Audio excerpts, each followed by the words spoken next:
Fresh Morning. Kiabi, la marque de mode à petit prix pour toute la famille, arrive au Gabon. Venez découvrir les collections tendances pour habiller toute la famille sans vous ruiner. Femmes, hommes, enfants, bébés, il y en a pour tous les goûts. Découvrez nos t-shirts filles ou garçons à seulement 3500 francs CFA ou encore ces barboteuses à 4500 francs CFA pour vos tout petits.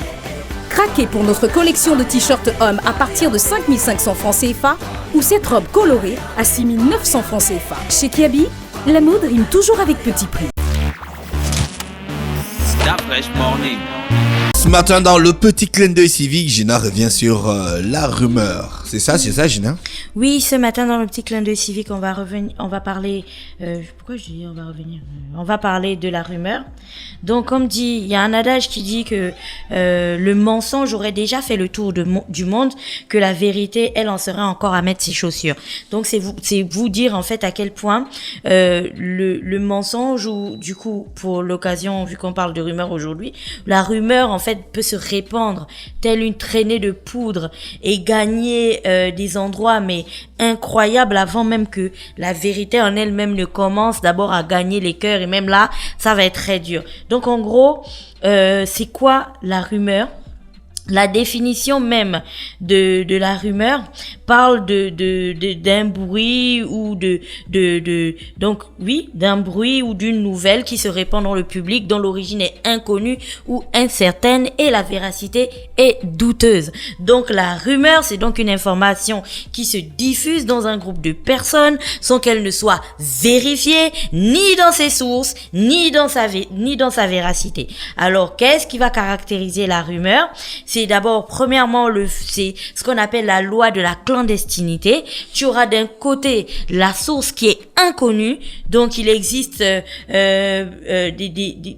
quand tu vas avoir une info que quelqu'un va venir te donner, il va te dire qu'il connaît l'ami de la cousine de son frère qui a dit qu'en vérité, c'est comme ça que ça se passe à tel endroit. Et puis, en fait, ben voilà, tu y crois juste, mais en réalité, la sœur de la cousine de son frangin, on n'a aucune idée de qui c'est, on ne sait même pas si elle existe. Et puis, vous avez la loi de l'indéniable. C'est le fait que la rumeur est difficilement remise en question, tout simplement à cause de l'effort cognitif que cela supposerait. Personne n'aime douter d'une personne qui assure que l'information qu'elle transmet est véridique. Je vous assure que mon frère, il travaille à l'hôpital de Tchengué à Port-Gentil et c'est lui qui m'a appelé pour me le dire. Donc une fois que tu es devant 5 personnes et que tu as dit ça, ces 5 personnes te connaissent, toi Gina, ils vont dire, moi je connais Gina qui a son frère qui travaille à l'hôpital de Tchengué. J'ai jamais eu un frère qui travaillait à l'hôpital de Tchengué. Donc c'est cette loi-là en fait qui fait en sorte que ben voilà, la rumeur continue à se répandre. Ensuite, vous avez la loi de la curiosité. Donc, la rumeur renforce la curiosité, que ce soit parce qu'elle nous implique d'une certaine façon ou parce que le thème auquel elle fait référence a quelque chose d'immoral. Vous savez, quand on dit, ouais, mais écoute, franchement, on va couper l'eau pendant, je ne sais même pas, on va couper l'eau pendant 1 mois parce qu'à la SEG en ce moment, c'est chaud encore qu'aujourd'hui pour la SEG, c'est vrai. Donc, on te dit que la SEG, ils sont en grève, donc ils vont fermer tous les compteurs et tout, il n'y aura pas d'eau, donc il faut remplir les récipients et il faut acheter de l'eau. Tu as l'impression que tu fais partie, en fait, de quelque chose parce qu'on te dit, ouais, c'est mon frère qui travaille à la SEG qui m'a dit ça, l'information n'est pas répondue, donc tu le dis à personne. Du coup, tu as l'impression de faire partie d'un groupe de privilégiés à qui on a donné l'information. Résultat des courses, toi aussi tu donnes à ton groupe des privilégiés qui donne à son groupe des privilégiés et c'est comme ça que la rumeur passe. Au final, vous achetez des centaines et des centaines de bouteilles d'eau, vous remplissez des centaines et des centaines de trucs et il n'y a pas de coupure. Et puis on poursuit. Il y a aussi la loi de la rapidité. Donc, ce qui caractérise la rumeur, c'est bien sa capacité de propagation et de reproduction qui la rend imparable. C'est que aujourd'hui, c'est pire encore avec WhatsApp et les réseaux sociaux, c'est que tu n'auras qu'à sélectionner tous tes contacts et puis en un seul clic, tu auras fait suivre une fausse information à tout le monde. C'est tellement rapide, mais comme il y a ce petit pervers qui est à la fois, ce petit côté pervers qui est à la fois excitant, qui fait en sorte que ben voilà, on te raconte une histoire qui sort de l'ordinaire, quelque chose qui est immoral, mais en fait tu y crois et puis ben voilà, c'est ce qui rend ça justement parlant en fait. Donc tu partages aussi et puis à la fin tu as la loi du changement qui caractérise véritablement la rumeur. C'est qu'en fait la rumeur agit comme un arbre. À chaque fois qu'elle part d'une personne à une autre, de nouvelles rumeurs surgissent pour combler les vides en fait, pour lui donner plus de véracité. C'est qu'aujourd'hui on te dit que écoute, on a dit qu'on couperait de l'eau et tout ça, donc je t'ai dit que c'était mon frangin, et puis après quand ça va chez une autre personne, l'autre va dire ouais, le frangin de Gina a dit, mais tu sais, j'ai même déjà eu les prémices, j'ai vu les équipes de la STG qui étaient à tel endroit, qui est en train de fermer. Donc au fur et à mesure que les gens vont raconter, ils vont rajouter des choses pour essayer de donner du poids et de la véracité à l'information de base qui, comme on l'a dit, était fausse. Donc c'est ça qui caractérise la rumeur. Et quand on est des personnes, quand on est dans un pays comme le nôtre, pourquoi un pays comme le nôtre? C'est un pays où les gens ont tendance à paniquer, mais rapidement. On doit faire attention à la rumeur, que ce soit dans les informations officielles, que ce soit des informations en rapport avec la politique, en rapport avec l'économie ou même en rapport avec le social. On doit faire très attention parce qu'ici, les choses vont très vite et quand ça va très vite, ici aussi les gens ont tendance à paniquer hyper vite. Et donc, le temps de rattraper une fausse information pour faire entrer la vérité dedans prendrait tellement de temps qu'en fait, on a déjà accusé le coup, en fait. Sur l'économie, ça peut avoir son impact. Sur les relations entre les gens, donc sur le plan social, ça peut avoir son impact et je n'ai pas besoin de vous faire un dessin sur l'impact que ça peut avoir sur la politique. Ouvrez la parenthèse. Marqué EX 2016 élection présidentielle, fermez la parenthèse, point à la ligne. Vous vous souvenez de ce qui s'était passé quand bien sûr les rumeurs avaient commencé à gagner certains endroits durant les élections de 2016 et ce que ça a eu sur l'univers politique de notre pays. Donc c'est pour ça que en connaissant déjà ce que la rumeur est capable de faire au Gabon, on devrait faire attention. C'est que aujourd'hui, quand je dis qu'on devrait faire attention, quand vous recevez une nouvelle qui vous semble un petit peu bizarre, il faut quand même avoir un petit, une petite démarche critique. Essayez de vérifier. C'est tellement facile de vérifier les informations aujourd'hui que on ne comprend pas pourquoi les gens ne vérifient pas en fait. Donc, essayez de vérifier l'information. Regardez sur Internet, sur des vrais sites. On avait déjà fait une rubrique pour vous dire comment différencier un vrai site d'un faux site internet, ou alors appeler des personnes contacts que vous savez que telle personne, elle me dira forcément la vérité ou ainsi de suite, ou câblez-vous sur la télévision ou la radio locale et puis attendez que les infos passent. Ça, c'est en numéro 1. Numéro 2, lorsqu'on n'est pas sûr d'une information, on vous envoie une info disant qu'il y a une voiture blanche qui circule tous les quartiers et puis qui attrape toutes les femmes qui sont en mini-jupe en route et puis qui les découpe et qui les jette ensuite. Les gars, sérieux. Avant de partager, vous-même asseyez-vous un seul instant et puis dites-vous qu'est-ce qu'une voiture blanche peut être conduite par un ours et puis dans ce cas, attraper toutes les filles qui sont en mini-jupe dans les quartiers. Non, il y a des choses qui ne rentrent pas en fait dans le contexte. Un ours ne peut pas conduire une voiture. Donc quand vous-même vous êtes là, vous vous dites que logiquement... Qui poursuivait les gens en gentil, tu crois que... Logiquement, ça peut pas se passer. C'était pas la panthère, c'était le sachet. Le petit esprit d'Afresh. Le sachet noir de Port-Gentil. Tu connais pas l'histoire du sachet noir de Port-Gentil? On est logique. Non. Donc,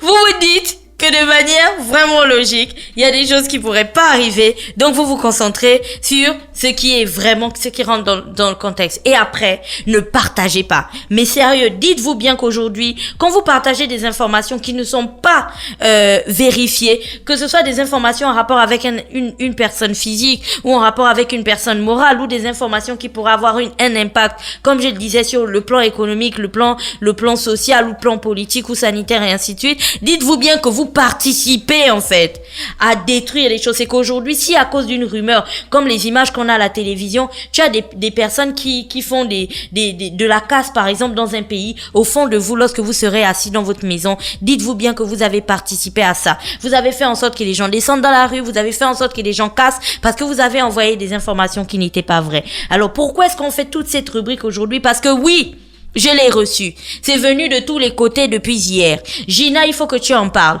Il y a Ebola à Port-Gentil. Et puis voilà. Et à gauche, à droite et blablabla. Et puis pour vous montrer que la démarche que j'ai utilisée ce matin était véritablement peut être vérifiée par toutes les caractéristiques que je venais de présenter, on va aller étape par étape. Premièrement, la loi de la clandestinité. Alors toutes les personnes qui m'ont envoyé cette information disant qu'il faut absolument que tu en parles, c'est indéniable, il y a Ebola à Port-Gentil et tout.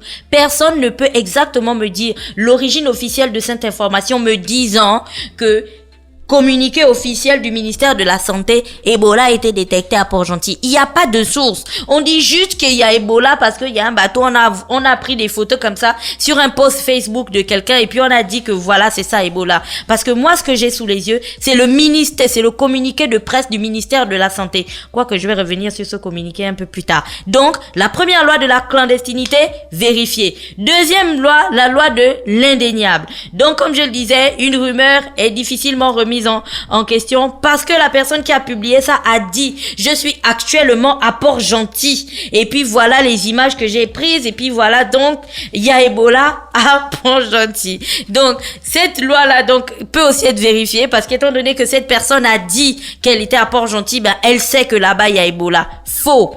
Troisième loi, la loi de la curiosité. Donc ça a un trait avec quelque chose d'immoral et puis ça fait en sorte que les gens ont l'impression de faire partie d'un groupe de personnes qui sont privilégiées, qui ont genre l'information avant les autres, que faut pas suivre. Il y a une théorie du complot en ce moment qu'on nous cache, tu vois, il y a vraiment Ebola à Port-Gentil, donc faut pas suivre, on est en train de nous tuer. Les gars, sérieux quoi. Respirons un bon coup et puis calmons-nous. Après, tu as la loi de la rapidité, mais la vitesse avec laquelle cette information s'est diffusée, mais tu n'as pas idée, c'est venu de tous les côtés. J'ai reçu au moins 5 inbox hier, sans compter les captures sur WhatsApp en me disant, demain il faut que tu parles de ça, Gina, il y a Ebola, tout le monde a le droit de savoir. C'est toi la voix du peuple. Hein? Voilà, c'est moi la voix du peuple. Et puis après, tu as la loi de la proximité. Donc, c'est ce que je disais, se transmet dans des cercles et tout, de relations sociales. C'est que moi, je vais dire que ouais, mais tu sais, je t'en parle, Gina, parce que ben, je te connais, mais tu vois, c'est des trucs qu'on m'a dit de ne pas dire. Donc, les gens ont l'impression qu'en fait, tu as cette information parce que tu connais quelqu'un. Mon frère qui est à l'hôpital a dit que c'est vrai. On a emmené des gens. Les gars, comme je disais, respirons un bon coup et calmons-nous. Et puis en dernier, tu as la loi du changement. Comme je disais, la rumeur n'arrête pas en fait de développer des branches. Et puis la nouvelle branche qu'on a trouvée, c'est oui, ça a commencé à Port-Gentil. Et puis sachez qu'en ce moment, à Oyem, on a déjà enregistré beaucoup de décès. J'ai vu ça ce matin sur Facebook. On a déjà enregistré beaucoup de décès. Des personnes meurent à Oyem comme des mouches parce que c'est parti de Port-Gentil. Ça a déjà gagné Oyem. C'est comme ça aussi que la psychose gagne les gens. Donc, avant que tout le monde ne commence à prendre ses jambes à son cou et aller se terrer quelque part où peut-être il n'y aurait pas Ebola, il serait très intéressant pour vous de commencer d'abord à prendre connaissance du communiqué de presse du ministère de la Santé. Oui, il y a bien eu un bateau de type crewboat qui a émis un appel, un SOS et qui a été intercepté. Donc le bateau s'appelle le Sandra Tide. C'est dans le communiqué de presse du ministère de la Santé. À l'intérieur, on a trouvé 8 membres d'équipage, dont 2 de nationalité philippine, le commandant de bord et son adjoint, et 5 de nationalité camerounaise et 1 de nationalité ghanéenne. Alors, ce qui s'est passé, c'est que ils étaient dans un état de santé assez critique et le commandant de bord, donc de nationalité philippine, est mort et son adjoint a plongé dans le coma. Donc, ce qui a fait en sorte que on mette en place, vu qu'on les a accueillis, ils étaient déjà malades, on met en place tout le dispositif de sécurité et de prévention qui passe donc par le je vais pas appeler ça le nettoyage, mais tu vois, c'est quand on détruit en fait, voilà, on détruit les denrées alimentaires qu'il y avait dans le bateau, on essaie de désinfecter, on a appelé une unité spéciale du service d'hygiène et d'assainissement, sans compter que un groupe, une sorte de comité en fait, s'est direct réuni pour commencer à travailler, pour voir exactement de quoi il s'agissait, avec à l'intérieur le représentant de l'Organisation mondiale de la santé au Gabon, qui était aussi ici. Et puis on a envoyé les prélèvements là biologiques et tout, on a envoyé ça pour examen au SIEMF. Le communiqué dit bien que des informations complémentaires seront communiquées au fur et à mesure de l'évolution de la situation, notamment dès que les résultats d'analyse du SIEMF nous seront parvenus. Il y avait 8 membres d'équipage, il y en a un qui est mort, il y en a un autre qui est dans le coma, et puis à côté, tu as les autres qui sont là, les autres ont des diarrhées, les autres ont un petit peu de fatigue, et puis les autres, ils ont le hoquet. On a dit à aucun moment. Ils ont le hoquet. Oui, ils ont le hoquet. C'est là les symptômes divers, hoquet, fatigue et diarrhée. C'est dans le communiqué. On a dit à aucun moment que ces passagers ou ces membres d'équipage étaient victimes de fièvre hémorragique Ebola où ils avaient du sang qui coulait de je sais pas quelle partie de leur anatomie. Et donc je pense qu'aujourd'hui vous devriez prendre les choses avec beaucoup de mesure et puis respirer un bon coup, parce que l'impact que cela peut avoir, c'est que premièrement les gens vont commencer à paniquer. Ils vont rentrer dans les commerces comme d'habitude, ravager tous les commerces et se terrer dans leur maison, sans compter que ça peut avoir un impact aussi sur la vie de certaines personnes qui vont se dire que oui, dans les hôpitaux, on nous cache la vérité. En fait, c'est parce qu'il y a vraiment Ebola là-bas. Il faut se calmer. Et il faut apprendre à lire et analyser les communiqués officiels. Si le ministère de la Santé dit qu'on attend les examens du SIEMF, attendons les examens du SIEMF. Pourquoi est-ce qu'il y a déjà toute ce ramdam pas possible sur une supposée propagation d'Ebola qui serait déjà partie de Port-Gentil jusqu'à Oyem? Non, les gars, il faut arrêter avec cette manière de faire. Ça, c'est la rumeur, et comme je le disais ce matin, la rumeur peut être hyper dangereuse. Donc, si vous stressez, prenez une grande inspiration, ensuite vous expirez tranquillement, et puis vous vous posez, vous allez voir, vous allez réfléchir un petit peu mieux après. Merci Gina qui est avec nous ce matin sur les 104.5 Urban FM, la station urbaine qui revenait dans le petit clin d'œil civique. Kiabi, la marque de mode à petit prix pour toute la famille, arrive au Gabon. Venez découvrir les collections tendances pour habiller toute la famille sans vous ruiner. Femmes, hommes, enfants, bébés, il y en a pour tous les goûts. Découvrez nos t-shirts filles ou garçons à seulement 3500 francs CFA ou encore ces barboteuses à 4500 francs CFA pour vos tout petits. Craquez pour notre collection de t-shirts hommes à partir de 5500 francs CFA ou cette robe colorée à 6900 francs CFA. Chez Kiabi, la mode rime toujours avec petit prix. Start Fresh Morning.